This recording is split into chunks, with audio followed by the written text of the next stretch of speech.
राधे राधे। जगन्नाथपुर में भक्त था। उसके स्वप्न में भगवान जगन्नाथ जी आते थे। वो मंदिर के बाहर खड़े होकर के बहुत रोता था। प्रभु ने एक दिन उससे पूछा, क्यों रोता है, क्या बात है? उसने कहा, प्रभु मुझे कुछ नहीं चाहिए कि आप मेरे साथ रहें, बस इतनी कृपा मेरे ऊपर कर दो। हे नाथ, आप हमेशा मेरे साथ रहो बस, और मुझे आपसे कुछ नहीं चाहिए। भगवान ने कहा, ठीक है, मैं तेरे साथ रहूंगा। तो प्रभु, इस बात का मुझे अनुभव कैसे हुआ कि आप मेरे साथ हैं?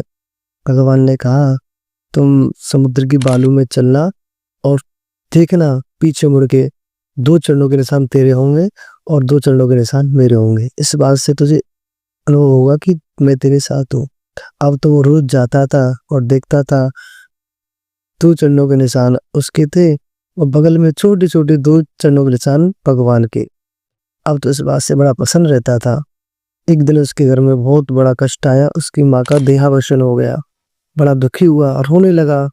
अब तो उसने सोचा, मन को शांत करने का एक ही तरीका है। समुद्र के तट पर गया और वहां चलने लगा। पीछे मुड़ के देखा कि उन 2 ही पैरों के निशान है। अब तो दुखी हुआ, भगवान जगन्नाथ के मंदिर के बाहर आया और होने लगा, हे प्रभु, मुझसे क्या अपराध हो गया? ऐसा कौन सा अपराध हो गया जो आप मुझे छोड़ करके चले गए नाथ? अब तक मेरे साथ थे आप और आज आप मुझे छोड़ करके चले गए। रात के स्वप्न में फिर भगवान आए और कहा, क्यों रो रहा था, क्या बात है? कहा, प्रभु मुझसे कोई अपराध हो गया? बोले, नहीं। तो आप मुझे छोड़ करके क्यों चले गए? मैं वहां गया तो केवल 2 ही चरणों के निशान थे, आपके चरणों के निशान नहीं थे। कहा, आज तो बहुत दुखी था। तो जब तू चलता था और मैं भी चलता था तो दोनों के चरणों के निशान होते थे, लेकिन आज तू बहुत पीड़ा में था, बहुत कष्ट में था।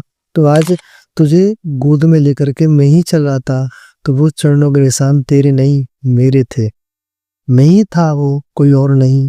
राधे राधे।